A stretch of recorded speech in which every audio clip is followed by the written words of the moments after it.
Σήμερα, μιας και βρισκόμαστε προς το τέλος της Μεγάλης Σαρακοστής, αποφάσισα να σας φτιάξω νηστίσιμα ζυμαρικά με μια βελούδινη σάλτσα από μακεδονικό ταχίνι. Θα τα συνοδέψουμε με μια πεντανόστιμη σαλάτα με dressing από το αγαπημένο μακεδονικό ταχίνι με μέλι.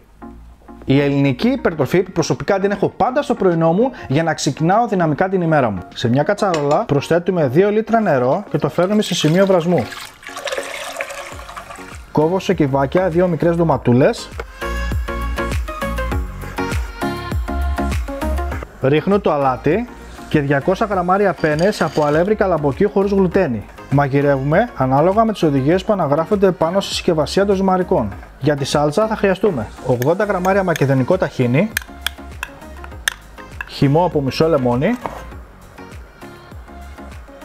πολτοποιούμε 2 σκελίδες σκόρδου,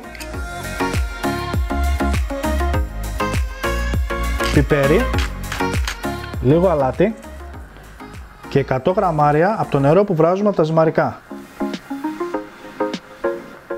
Και ανακατεύουμε πάρα πολύ καλά. Σουρώνουμε τα ζυμαρικά μας.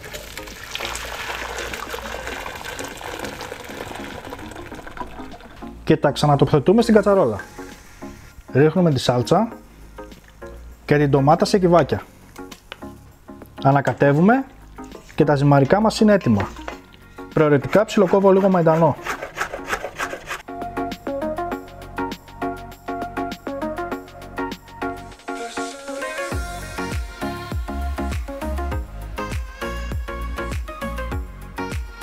Για τη συνοδευτική σαλάτα, το πρώτο πράγμα που θα κάνουμε είναι να πλύνουμε πάρα πολύ καλά τα φύλλα που αποτελούνται από μπέμπι σπανάκι, άγρια ρόκα, μαρούλι και πατζάρι.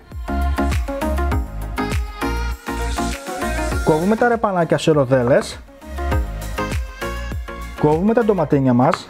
Για το dressing θα χρειαστούμε 70 γραμμάρια μακεδονικό ταχίνι με μέλι και 50 γραμμάρια νερό. Ανακατεύω πάρα πολύ καλά με ένα σύρμα.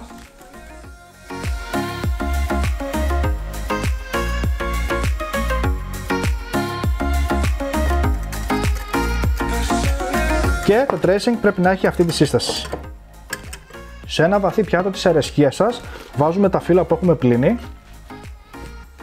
αλάτι, τις ροδέλες από τα ρεπανάκια, μια κουταλιά της σούπας από ξηραμένο γκοτζιμπέρι, 2 κουταλιά της σούπας ξύδι βαλσάμικο, μια κουταλιά της σούπας καπουρδισμένο φιλέ αμυγδάλου, τα ντοματίνια μας και τέλος το dressing από το μακεδονικό ταχίνι με μέλι.